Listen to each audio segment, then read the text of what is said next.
मैं अपने हर वीडियो के लिए और कई सारे वीडियोस में तो प्रत्यक्ष रूप से ये बात कह चुका हूँ कि इस चैनल पर जितने भी रहस्यों का उद्घाटन होता है, जितने भी रहस्य आपके सामने रखे जाते हैं या फिर वो विषय जो सबको ज्ञात है परंतु उनका एक अलग दृष्टिकोण, एक अलग पॉइंट ऑफ व्यू जब सामने आता है, तब ये केवल दैवीय इच्छा है, दैवीय शक्ति है जो कारण बन करके ऐसा कर रही है।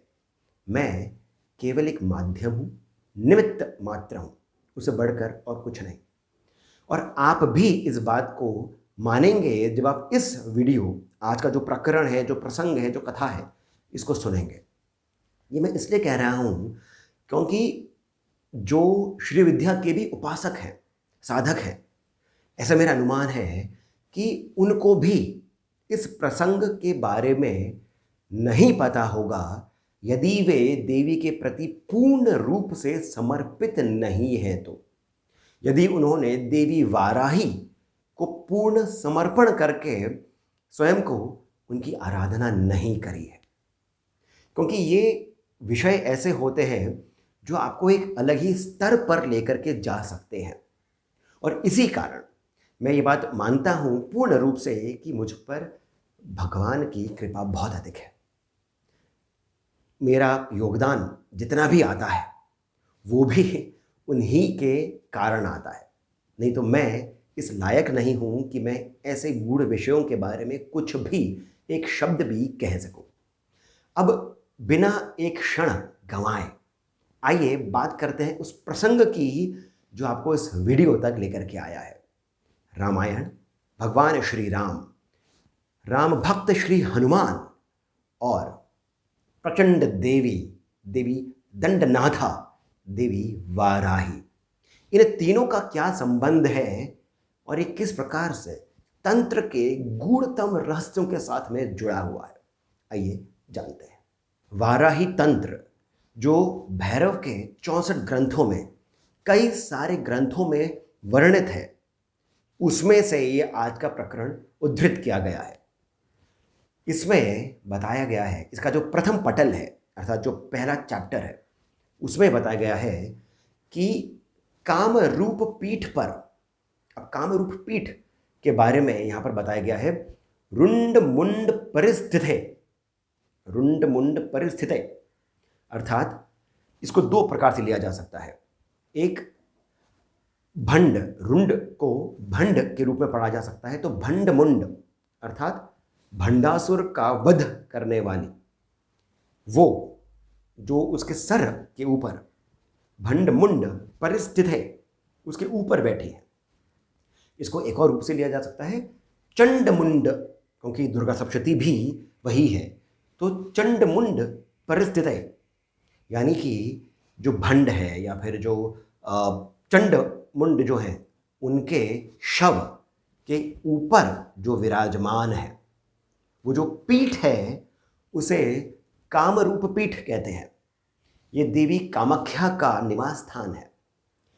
इस पीठ पर बैठे हुए प्रचंड भैरव से, यहां पर जिन भैरव का नाम करा बताया गया है वो है प्रचंड भैरव। उन वीर प्रचंड भैरव से देवी गुह्य काली, ये ऐसे नाम हैं जो आपने केवल तंत्र के जो शास्त्र हैं उनमें पढ़े होंगे या फिर अन्य देवी के जो सहस्त्र नाम इत्यादि हैं उनमें आपने पढ़े होंगे। इनके बारे में मूल रूप से आपको ऐसे जो रहस्यमय तंत्र होते हैं, जो गूढ़ तंत्र होते हैं, उनमें आपको इनके बारे में पढ़ने को मिलता है। तो कामाख्या पीठ पर आसीन वीर, ऐसा नाम यहाँ पर आता है, वीर प्रचंड भैरव, रुंड मुंड परिस्थिते वीर प्रचंड भैरव, इनसे देवी गुह्य काली तीन प्रश्न पूछती है। पहला ये कि किस प्रकार अमृत की प्राप्ति हो सके।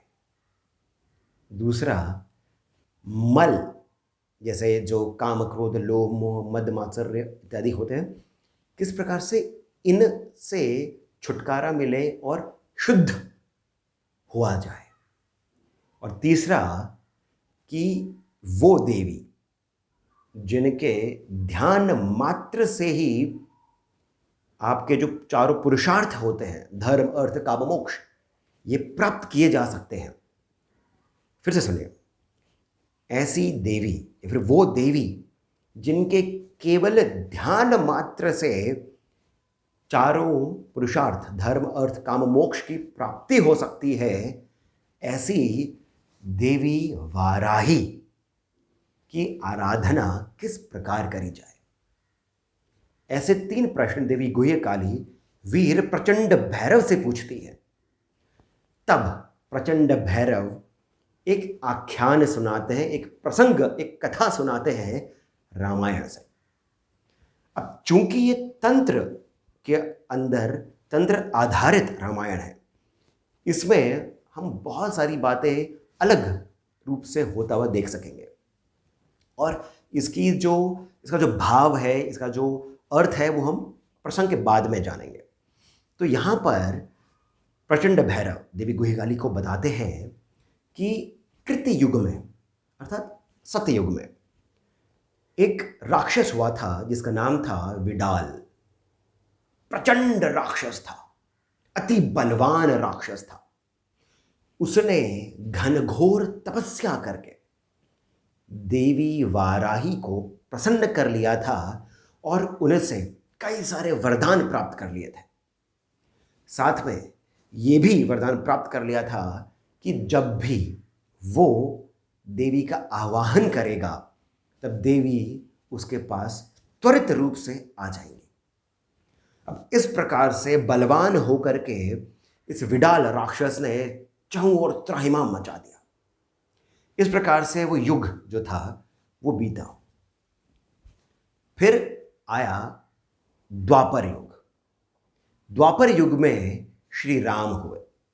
अब यहाँ पर आपके मन में एक प्रश्न आ सकता है कि हाँ, ये तो गलत है, श्री राम तो त्रेता युग में हुए थे। देखिए, यहाँ पर बहुत ही गहरी बात आ जाती है। जब हम देखते हैं सतयुग, त्रेता युग, द्वापर युग, कलयुग, इस प्रकार से जब हम देखते हैं तो ये तो हम उल्टा जा रहे हैं। जब हम इसको अलग दृष्टिकोण से देखते हैं तो कृति युग संहार के बाद का पहला युग है। सृष्टि का जब पुनर्सृजन हुआ तो जो पहला युग आया वो तो कृति युग हो गया। तो यदि कृति युग पहला युग है तो उसके बाद तो द्वापर युग ही आएगा, द्वापर के बाद ही तो त्रेता युग आएगा और फिर कलयुग आएगा। परंतु गणना कुछ अलग प्रकार से करी जाती है। इस तंत्र में द्वापर युग बताया गया है। तो कृतयुग के बाद में द्वापर युग में श्री राम हुए। अब यहाँ पर जिस शब्द का प्रयोग किया गया है वो है देवता वानर संभवः, अर्थात भगवान विष्णु ने श्री राम का रूप लिया, महादेव ने हनुमान का रूप लिया, सूर्यदेव ने सुग्रीव का रूप लिया। इस प्रकार से अलग अलग देवताओं ने अलग अलग रूप लिए। देवता वानर संभवः इस प्रकार से यहाँ पर आता है, वर्णित है। और जब ये रामायण का अर्थ क्या होता है? श्री राम की यात्रा, इसे ही राम आयण कहते हैं। राम की यात्रा, जर्नी ऑफ श्री राम। तो यहाँ पर जब रामायण आरंभ हुआ और जब श्री राम माता सीता का विवाह हुआ, उसके बाद में वनवास हुआ, वनवास में फिर वो पूरा प्रकरण हुआ जो हमें पता ही है। रावण माता सीता को हर करके ले जाता है लंका। श्री राम किस प्रकार से हनुमान जी से मिलते हैं, फिर हनुमान जी पहुंचते हैं लंका, पता लगाते हैं, वापस आते हैं। श्री राम अब वानर सेना के साथ पहुंचते हैं लंका के द्वार पर और राक्षस सेना और वानर सेना में युद्ध आरंभ हो जाता है। इस युद्ध के बीच में रावण विडाल राक्षस को बुलाता है, क्योंकि रावण राक्षसों का राजा है। तो विडाल राक्षस को बुलाया जाता है और कहा जाता है कि आप जाकर के इस सेना को समाप्त कर दो। अब यहाँ पर बहुत ही अद्भुत सी बात होती है कि एक राक्षस है विडाल, जिसने एक समय पर कृतयुग में चहुं ओर त्राहिमाम मचा दिया था। पृथ्वी, पाताल, स्वर्ग, हर ओर उसी का आधिपत्य था।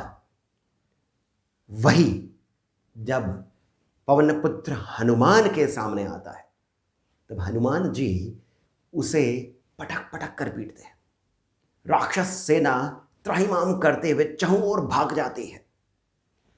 तब जब हनुमान जी विडाल राक्षस को पीट रहे होते हैं, ऐसे घनघोर राक्षस को, तब विडाल आवाहन करता है देवी वाराही का और सामने प्रत्यक्ष आ जाती है पराशक्ति देवी वाराही। जी हाँ, कई सारे शास्त्रों में, कई सारे तंत्र जो शास्त्र हैं उनमें देवी वाराही को पराशक्ति कहा गया है। ये सामने आती है, पाश, अंकुश, कपाल हाथ में धारण करे हुए। प्रचंड रूप है इनका, देखने में अत्यंत रूपवती है, परंतु क्रोधित है। हुंकार भरती है, हुंकार भर के एक ही क्षण में संपूर्ण वानर सेना को ये अपना ग्रास बना लेती है।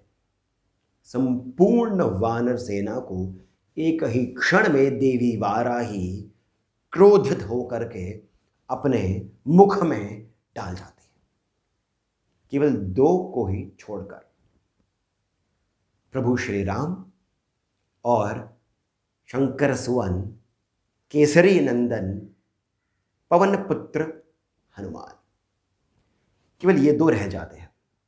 अब लीला प्रसंग से श्री राम जब ये देखते हैं कि उनके भाई लक्ष्मण भी इस प्रकार से ग्रसित हो गए हैं, तब वे लीला प्रसंग से ही मूर्छित हो जाते हैं। अब हनुमान जी के साथ में एक बात कहने में अतिशयोक्ति नहीं होगी कि कभी ऐसा हो सकता हो कि किसी भक्त पर यदि कोई आंच आए, राम भक्त पर, तो हनुमान जी उसके रक्षा के लिए, ऐसा कहने वाली बात है कि एक क्षण देरी से पहुंचे, परंतु जब बात भगवान श्री राम उन पर ही आ जाती है तो हनुमान जी एक क्षण के लिए भी रुक नहीं सकते। श्री राम मूर्छित हुए पड़े हैं, संपूर्ण वानर सेना अदृश्य हो गई है। यह युद्ध समाप्त हुआ सा जान पड़ता है। माता सीता अभी भी लंका में है। हनुमान जी द्रवित हो उठते हैं और फिर ये बुलाते हैं, चित्कार के ये बुलाते हैं। अब चूंकि ये तंत्र आधारित रामायण है, चूंकि ये श्री विद्या से जुड़ी हुई रामायण है, हनुमान जी बुलाते हैं भगवती त्रिपुरा सुंदरी के जो 12 उपासक रहे हैं उनमें से एक मुनिवर दुर्वासा को। हनुमान जी ऋषि दुर्वासा का आवाहन करते हैं, चित्कार करके रुंधे मुंह ये उन्हें बुलाते हैं।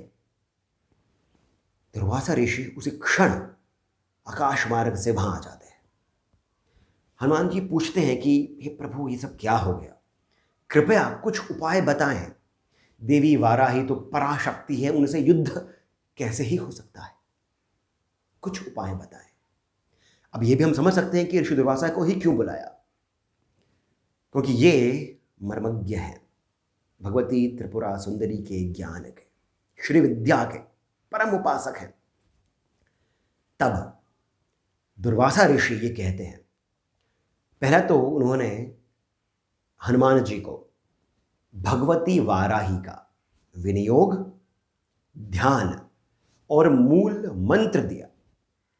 उसके बाद अब तंत्र में ऐसा, वाराही तंत्र में ऐसा आता है कि उन्होंने कहा कि देवी वाराही को यदि आपको शीघ्र प्रसन्न करना है, तब इस प्रकार से आप ध्यान करें जिसमें आप अपने वाम जांघ पर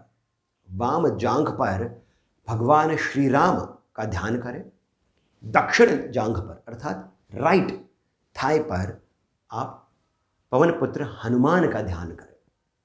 left thigh Shri Ram, right thigh Hanuman ji. स्वयं के। क्योंकि जब विनियोग करते हैं, जब न्यास करते हैं, कर न्यास इत्यादि अंग न्यास, तो हम अपने भीतर से भी देवताओं को बिठाते हैं।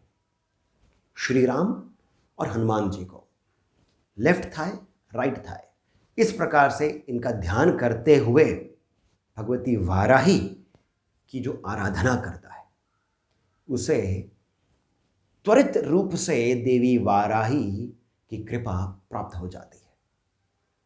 इस प्रकार से ये प्रसंग और ये पटल, ये प्रथम अध्याय चंड भैरव, प्रचंड भैरव यहां पर समाप्त करते हैं, है ना। ये बहुत ही अद्भुत सा प्रसंग, कहां रामायण, कहां पर तंत्र आधारित एक अलग ही विषय। परंतु अब यहां पर हमें कुछ बातों का ध्यान रखना है।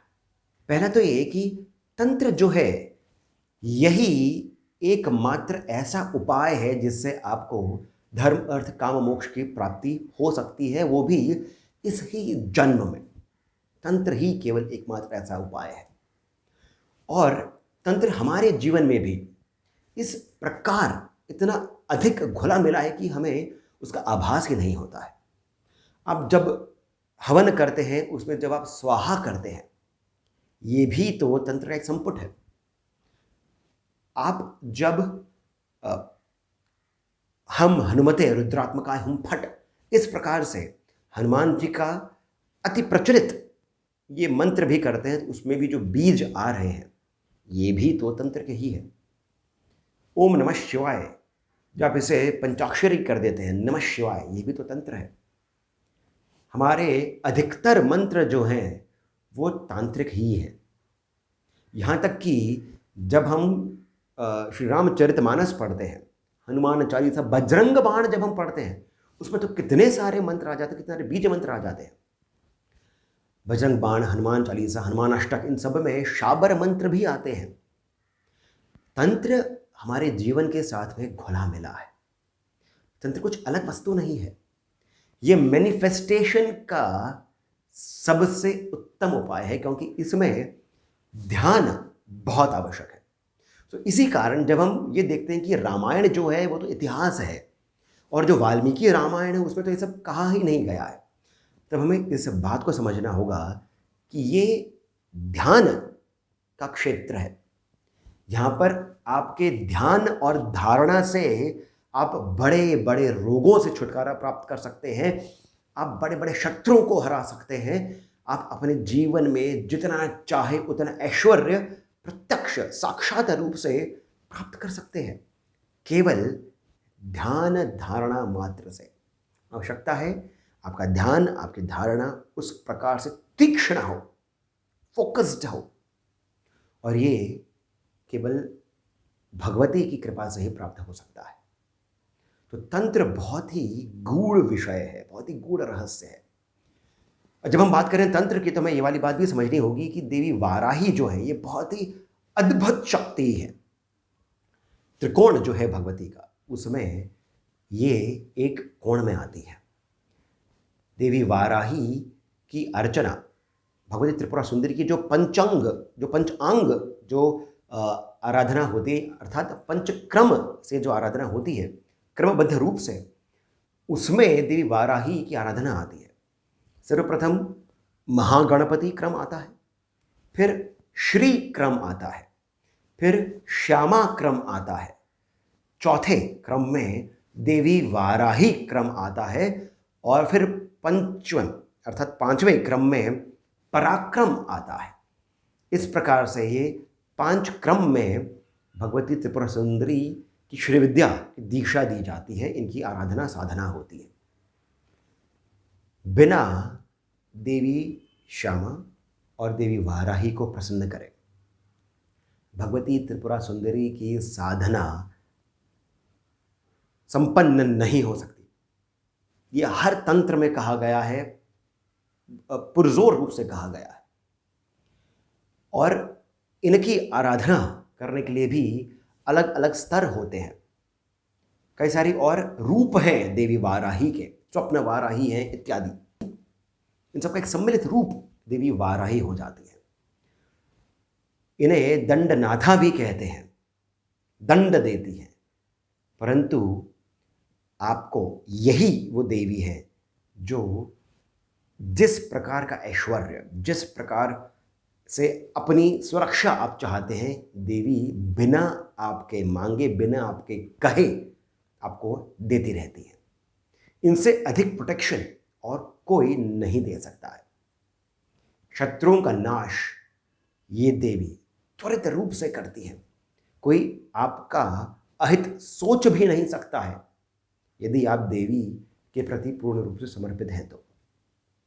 साथ ही साथ देवी वाराही के लिए कहा जाता है कि इनकी साधना बिना गुरु के नहीं करनी चाहिए, परंतु इनका एक मंत्र ऐसा है जो आप इनकी कृपा प्राप्ति के लिए कर सकते हैं।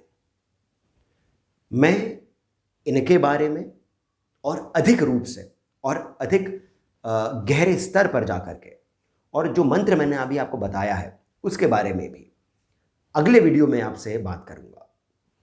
आशा करता हूं कि आपको ये प्रसंग देवी वाराही का जो छोटा सा मैंने ये एक निकृष्ट सा काम किया है अपने मुख से उनके बारे में बता करके, यह आपको लाभप्रद लगा होगा, आपको सुंदर लगा होगा।